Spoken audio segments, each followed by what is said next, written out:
Okay, we're on the fourth aliyah, and the story with Lot is heating up, pun intended. Verse 21, and he is in the in Kaf Aleph, in Bereshit, Vayeira. And he said to him, Behold, I have found favored. Behold, I have favored you also as regard this manner, and I'll not overturn the city that you have mentioned. So the it the Hebrew is unclear of who's speaking, but if you follow the context, it's the angel or the malacha or the person is talking to Lot here.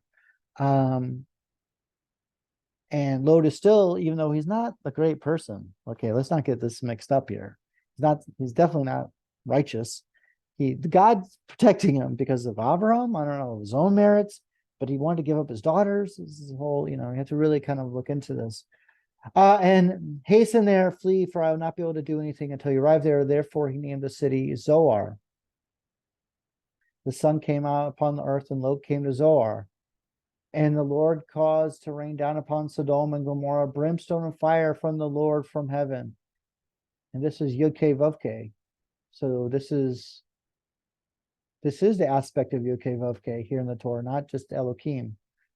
And he, meaning God, overturned these cities and the entire plain. Now, there's 5 cities, but really the 2 most famous ones is Sodom and Gomorrah, and all the inhabitants of the city and the vegetation on the ground. And his, meaning Lot's wife, looked from behind him, and she became a pillar of salt. And Abraham arose early in the morning to the place where he had stood before the Lord. And this is where we get that idea I mentioned before, but it's in this verse. I guess I was a little bit early on that. And he looked over the face of Sodom and Gomorrah and the entire face of the land of the plain, and he saw, behold, the smoke of the earth had risen like a smoke of a furnace. So apparently, Lot, remember originally, Lot had seen these cities, this area, and it looked like Gan Eden. So it looked amazing. And it was also a place for sheep. And then it gets overturned. And now if you go down to Sodom and Gomorrah, if you go down to this Dead Sea area, it does look like a big furnace, that was overturned. So was there like an ecological, natural disaster, that which, like the people don't believe that God exists would say that there was this actual ecological disaster that we attribute, human beings attributed to God, right? Or to, many gods. But of course, Judaism doesn't believe in many gods. Anyhow, and it came to pass, just putting that out there. And it came to pass when God destroyed the cities of the plain, God remembered Abraham, and he sent Lot out of the midst of the destruction when he overturned the cities to which Lot had dwelled. And Lot came up from Zoar, and he dwelt in the mountain. So he ended up going to the mountain in the end. And his 2 daughters were with him, and he was afraid to dwell in Zoar. Well, we're not really sure why, because it's actually where he wanted to be.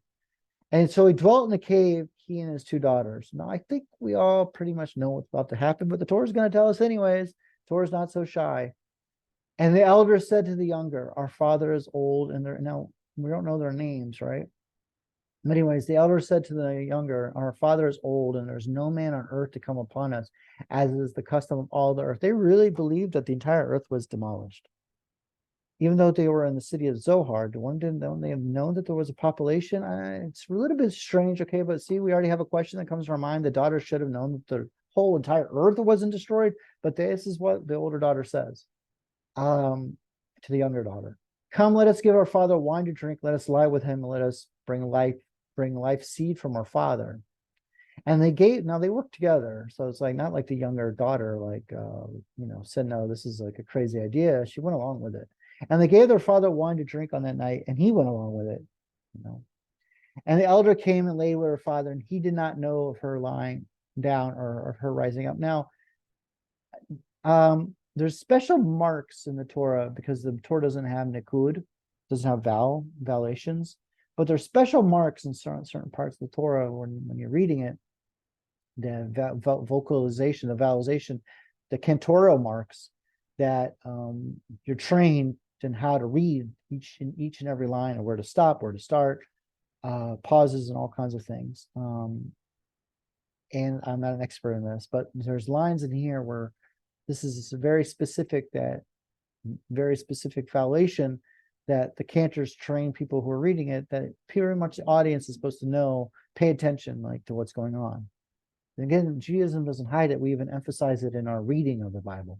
when we read it in a minyan on Shabbat day or Monday or Thursday.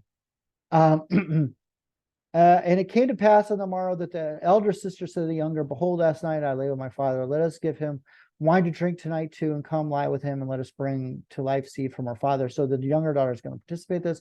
So they gave their father to drink on that night also, and the younger arose and lay with him, and he did not know of her lying and down or her rising up. And Lot's 2 daughters conceived from their father. Well, that was quick. And the elder bore a son. So in 8 months and 8.5, 9 months passed by. And she named him Moab. He is the father of Moab, and to this day. Now, Moab means from my father. And the younger bore a son, and she named him Ben-Ammi, son of my father. So it's like these kids' names were like actually announcing to the entire world that who the father was, which was their own father. I don't know what you're going to say. And the father and the father of the children on Mammon until this day. And Bereshit continues, and this aliyah continues. And Abraham traveled from there to the land of the south, just a total switch. And dwelt before Kadesh between Shor, and he sojourned in Gerar, which is, I believe, near Gaza. So he's like getting away from Hebron and Beersheba area. And Abraham said about Sarah, his wife, she is my sister. And Abimelech, the king of Gerar, sent and took Sarah. And God came to Abimelech in a dream of the night, and he said to him, behold, you are going to die because of the woman whom you've taken. She is a married woman. And Abimelech had not come near to her. And he said, oh Lord, will you even kill a righteous nation?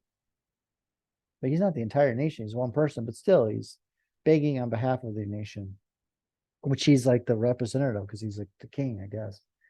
And he said, did he not say to me, she is my sister? I mean, the guy has a good point.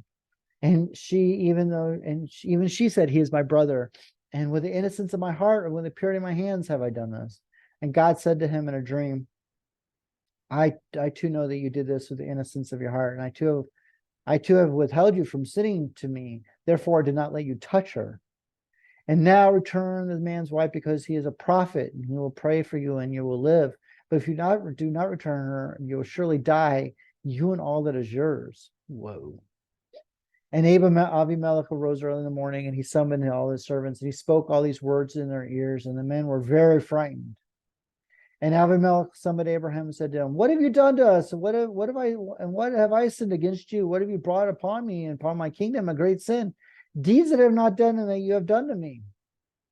These are very, very obvious and relevant questions. And Abimelech said to Abraham, what did you see that you did this thing? And Abraham said, for sure, I said, surely there is no fear of God in this place, and they will kill me because of my wife. He didn't judge favorably. Abraham did not go into this with like a favorable mindset. And so indeed, she is my sister, the daughter of my father, but not the daughter of my mother, and she became my wife. So Abraham's saying, technically, she's kind of my sister. She's the daughter of my father from a different woman. So it's like a half-sister. Married his half-sister. And it came to pass when God caused me to wander from my father's house, that I said to her, this is your kindness, which you shall do with me, whether we come say about me, he is my brother. I mean, she agreed to this, so, And Abimelech took flocks and cattle and maidservants and men servants and maidservants and gave them to Abraham, and he restored to him his wife Sarah. And Abraham said, here is my land before you, wherever it pleases you, you may dwell. And to Sarah he said, behold, I've given you 1,000 pieces of silver to your brother. Now he's referring to Abraham. It's like he's using the word brother here. Behold, it is to you a covering of the eyes for all who are with you, and with all you shall be covered. Is this where we get the idea of covering all women? I'm not sure. And Abraham prayed to God, and God healed Abimelech and his wife and his handmaids, and they gave birth. This is such wild parshas. I mean, really, this needs a lot more attention. And the Lord had shut every womb of Abraham's household, Abimelech's household, because of Sarah, Abraham's wife. Whoa. And the Lord remembered Sarah as he had said, and the Lord did to Sarah what he had spoken. Now we're going back to the fact that she's going to get pregnant and give birth. So what was Abraham? Oh, wait, so she's pregnant when this whole thing happens with Yitzhak? And Sarah conceived, no. So here she conceives. And Sarah conceived and bore a son to Abraham in his old age, which she's also old, at the time in which God had spoken to him. So this is like a year later she gets pregnant. It's like, the timeline of the Torah is a little bit shaky. And because it's not a history book. And Abraham named his son who had been born to him, Sarah had born to him, Isaac. But we knew that. And Abraham circumcised his son when he was 8 days old, as God had commanded him. What a long aliyah. Wow. What an amazing. And third and fourth aliyah, Vayeira. Wow.